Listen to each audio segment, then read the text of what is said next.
Estamos de volta com o Gazeta Entrevista ao vivo pela tela da TV Gazeta Record, para você que nos acompanha em todo o estado do Acre. A gente recebe aqui em nossos estúdios o psicólogo Arif Kalacina, participando do Gazeta Entrevista desta terça-feira. E eu prometi para você de casa que depois do intervalo eu daria atenção às perguntas dos nossos telespectadores. E a primeira que chega aqui, Arif, infelizmente não mandou um nome, o telespectador, mas ele pergunta aqui: boa tarde, Gabriel.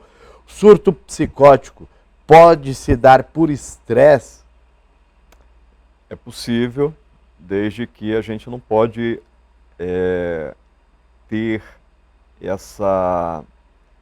esse precipitador, esse fator excitatório apenas como um único fator.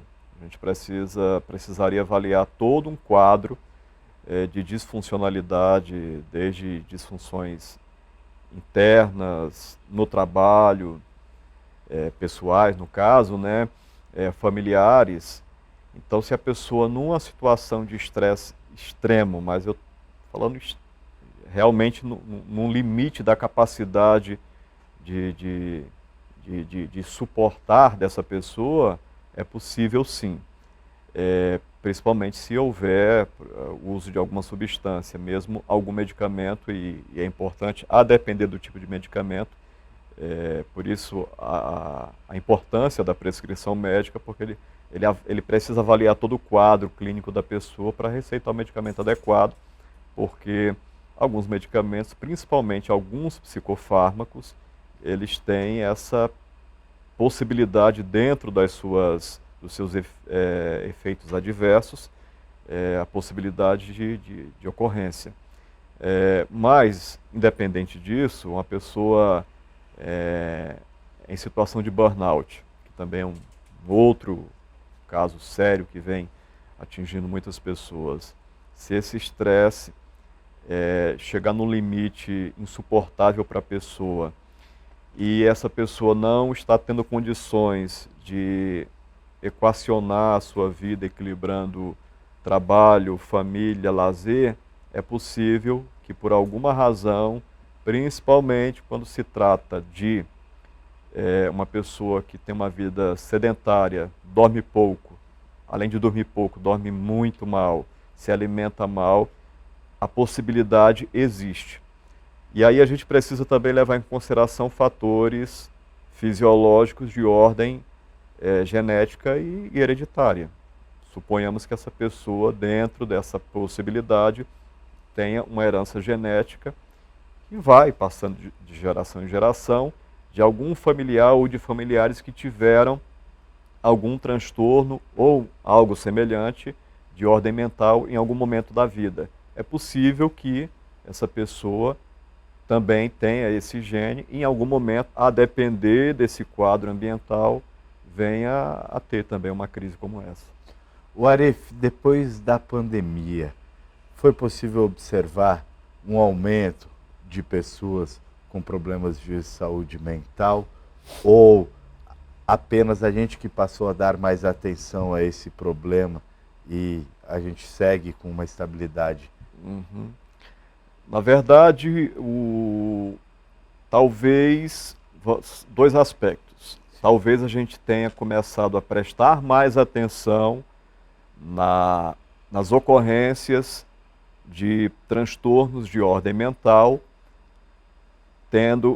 levando em consideração que eles já existiam, estavam lá, mas que nós tivemos com o advento da pandemia, durante esse período... Foi um gatilho. O famoso gatilho, realmente. Então, muitas pessoas que estavam ali segurando, vou usar essa linguagem, né? Tentando sobreviver e não surtar, usar o termo da moda, acabaram não resistindo e desencadeando, devido toda aquela situação, né? O seu contexto particular, tendo ou sofrendo com algum transtorno mental, principalmente de ordem relacionada à ansiedade.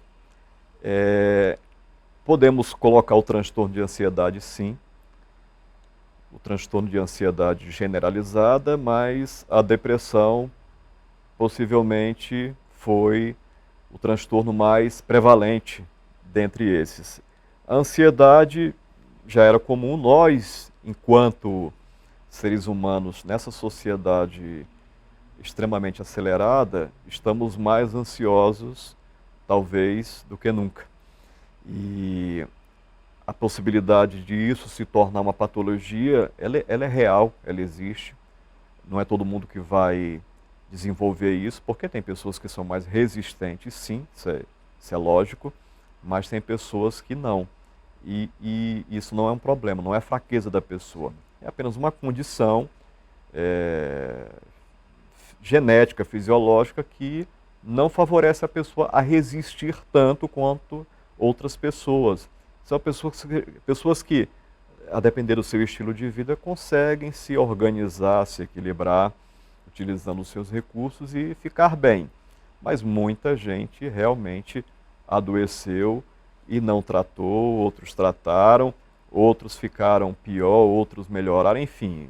Foi realmente, ainda é, porque temos aí as consequências na sociedade até hoje. As redes sociais, infelizmente, parece que mostram tudo que se acumulou e eclodiu durante aqueles anos. Ô Arif, hoje, uma pessoa que não tem condições de pagar por uma terapia, de procurar um apoio de um psicólogo, de um psiquiatra, ele consegue encontrar essa rede de apoio no sistema público? Consegue, não com tanta rapidez, eu não vou falar eficiência, mas com tanta rapidez quanto no sistema privado, porque no sistema privado, se você tiver condições financeiras, você consegue obter um atendimento mais rápido. Em alguns casos, vamos colocar a depressão como exemplo. No geral, hoje, a gente percebe que a psicologia, e a pandemia também, acabou favorecendo essa percepção do público. A pandemia fez com que muita gente percebesse que a psicologia, enquanto profissão e tratamento, psicologia clínica, mais especificamente, ela é muito útil para ajudar as pessoas a lidar com as suas dificuldades, dentro também desse universo do autoconhecimento, que também é muito falado. E geralmente são os primeiros profissionais a serem buscados, quando a pessoa percebe que alguma coisa não está legal dentro de si, ou quando percebe que algum familiar, não está se sentindo bem, ou não está se comportando como era comum. Então procura o psicólogo, e aí esse profissional da psicologia vai avaliar aquele quadro que se apresenta. Lembrando que em psicologia, a gente, assim como a própria medicina, a gente não trabalha fornecendo um diagnóstico imediato. Por exemplo, conversamos 5 minutos, eu já sei o teu diagnóstico. Não, isso não funciona. Na psicologia a gente trabalha, assim como os médicos psiquiatras, com aquilo que é apresentado pelo paciente como uma hipótese. A gente precisa fazer uma investigação para fechar aquele diagnóstico. De uma ou duas consultas, não, né? Você precisa de tempo para avaliar isso daí. E não é só o psiquiatra, tá? Um clínico geral ou um cardiologista. A pessoa chega lá, cardiologista, estou com dor no peito, dor não sei aonde, aqui no braço. Ok, a experiência dele vai indicar que aquilo ali pode ser certa patologia. Mas ele é uma hipótese. Mas vamos investigar, vamos fazer o exame clínico para confirmar. O exame confirmou, beleza, fechamos o diagnóstico. Agora vamos traçar aqui um protocolo de tratamento, assim como o psiquiatra faz, assim como o psicólogo, a psicóloga fazem. Temos ali um diagnóstico, nós traçamos um protocolo de tratamento e damos sequência ao tratamento. No transtorno depressivo, na depressão, ao se identificar, todos os sinais e sintomas apresentados, eles fecham para a depressão. O tempo em que esse sofrimento se apresenta beleza, vamos tratar aqui. E aí a gente precisa também observar o nível, né, a intensidade dessa depressão. A depender, é sempre recomendável que nós encaminhemos também esse paciente para um atendimento psiquiátrico, porque nós temos ali uma disfunção de ordem mental, mas também de ordem neuropsiquiátrica, então ele precisa de uma intervenção médica com a avaliação do médico também e o psicofármaco que vai regular o funcionamento desse paciente em nível endócrino e cerebral, né, sistema nervoso. Então todo esse conjunto precisa ser reorganizado e o psicofármaco junto com a psicoterapia e o acompanhamento psiquiátrico vai ajudar a pessoa a melhorar e ter uma vida normal. E sobre a questão do atendimento para pacientes que têm algum problema com saúde mental, a gente recebe agora aqui, acabo de receber depoimento do Freitas, lá da Vila Acre. Ele diz aqui, ó, tive uma crise de novo de depressão, pois parei o tratamento. Liguei para a Secretaria de Saúde, para a Secretaria de Saúde do município e disseram que não podiam me ajudar. Fiquei em casa pensando em sumir, chorando e com o coração apertado e nada fazia sentido para mim. Não tive ajuda. É só falácia do poder público dizendo que está aí para ajudar. Depoimento de um paciente. Infelizmente é a realidade, né, da nossa saúde pública. Né? Que tem uma rede, tem os CAPs, enfim, eles estão aí para isso. Dentro por exemplo, no pronto-socorro, nós temos um núcleo de saúde mental para fazer o primeiro atendimento e o acompanhamento de pessoas em ideação suicida. A gente fala muito isso em setembro, mas isso funciona o ano todo, então essa equipe está lá, o Hospital de Saúde Mental, mas que trabalha de uma forma mais específica, né, em transtornos mais de ordem, aquilo que a gente está falando, de ordem psicótica, mas obviamente ajudam pessoas também com outros transtornos mentais. A rede está aí, só que de fato... Eu acho que talvez a demanda também seja Exatamente. muito grande, né? Faltam profissionais para atender todos os pacientes que buscam pelo atendimento. Não dá conta, muita gente em todo... Certa vez, eu estou há 10 anos, mais ou menos, um médico, estou falando de mais ou menos 10 anos, um médico falou para um grupo que estava aqui, um médico bem conhecido, o sistema de saúde é falho, mas ele tem uma estrutura boa. Já era razoavelmente boa na época, mas é muita gente doente, de todas as ordens.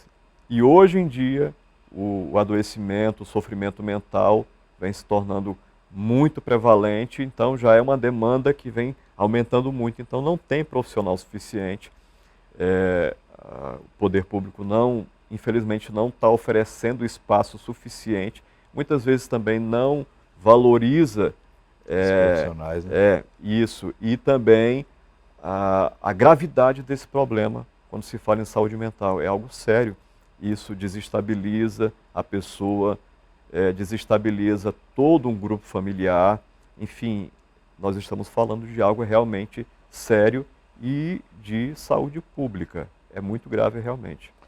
E por falar em grave, mais participação chegando aqui. Boa tarde, Gabriel. Quando uma pessoa está tomando uma medicação por um determinado período e ao suspender, a pessoa tem confusão mental e insônia, isso pode desenvolver um surto? É a pergunta da Elizabeth, doutor. Bom, primeiro tem que saber por que essa pessoa suspendeu o uso dessa medicação. Por quê?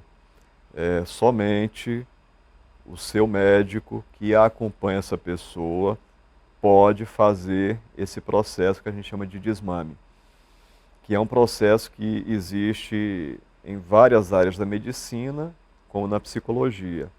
Então a pessoa jamais pode suspender uma medicação por conta própria. Aí a pessoa se queixa que tem muitos efeitos colaterais. Ok. É o momento que ela deve procurar novamente o médico para ele reavaliar a medicação, a dosagem e a possibilidade da troca por uma medicação que seja mais adequada, porque no mercado nós temos uma infinidade, por exemplo, de antidepressivos, uma infinidade de antipsicóticos, uma infinidade de calmantes. Nem sempre um vai servir para outro, então, muitas vezes, conforme o quadro da pessoa, o médico vai receitar a dosagem mais leve possível e, com isso, ele vai avaliando a evolução do tratamento. E outro detalhe, muitas vezes a pessoa confia apenas no tratamento medicamentoso. Em muitas situações, ela precisa também trabalhar, a depender das suas condições também, o aspecto emocional que envolve a psicoterapia, ou seja, o medicamento ele vai tratar da parte fisiológica, a psicoterapia vai trabalhar na causa do, digamos, problema, né, do que causa o sofrimento naquela pessoa. Então o medicamento trata as consequências e a psicoterapia vai a fundo, vai entender, ajudar a pessoa a entender as causas e tratar essas causas e, dentro do processo, realizar o que a gente chama de ressignificação, de transformação, enfim, vai favorecer nesse conjunto, dentro do tratamento, a harmonização da pessoa. Doutor, mais uma pergunta chegando. Gabriel, uma pessoa com ansiedade generalizada pode ser considerada impossibilitada de tomar decisões? Não. A pessoa, ela, lógico, ela também precisa de um acompanhamento psiquiátrico, porque, a depender desse quadro, ela vai precisar também reorganizar-se fisiologicamente, e em muitas situações o medicamento é necessário, e a psicoterapia para ajudar a pessoa a entender a razão dessa ansiedade generalizada. Um ponto importante, em se falando de surto psicótico, uma crise depressiva mais aguda, mais séria, ou de uma crise de ansiedade muito intensa, essa pessoa precisa ser estabilizada antes de qualquer coisa. Porque nenhuma conversa com o psicólogo vai ajudar a pessoa naquela situação de crise, porque ela não vai conseguir, ela não vai ter o que a gente chama de insight, capacidade de insight, de formular ideias, de perceber, de refletir sobre aquilo que está sendo abordado. Primeiro ela precisa sair da crise. Né? Sair da crise para depois realmente ter capacidade de assimilação.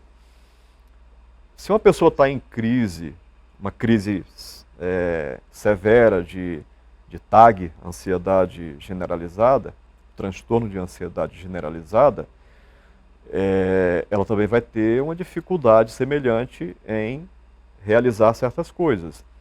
É algo paralisante. Uma pessoa, num episódio de transtorno de ansiedade generalizada, a tendência é ela travar, né? Ela vai parar. Por quê? Ela não vai ter apenas sintomas emocionais, ela vai ter sintomas físicos. A hiperventilação, ela não vai conseguir respirar direito, a falta de ar, taquicardia. Como é que essa pessoa vai conseguir pensar em tomar alguma decisão? Ela pode até decidir, mas provavelmente vai tomar alguma decisão equivocada que pode se arrepender depois. Então ela precisa também voltar ao estado de calma. Doutor, para a gente encerrar o nosso bate-papo, tem muita gente participando aqui, mas é importante, eu gostaria de saber do senhor, qual é a forma da gente prevenir a nossa saúde mental, de ter uma saúde mental boa, de tentar evitar que se chegue a uma depressão, a uma doença, a uma patologia? Existe uma receita de prevenção para a saúde mental também? Existe. Não é uma receita de bolo, mas existe sim, e ela precisa ser personalizada, como eu sempre digo. nenhum tratamento médico ou psicoterápico é uma receita pronta para todo mundo. Cada pessoa vai precisar de uma intervenção personalizada conforme a sua condição, o seu estado, o seu contexto social familiar. Mas vamos lá, basicamente,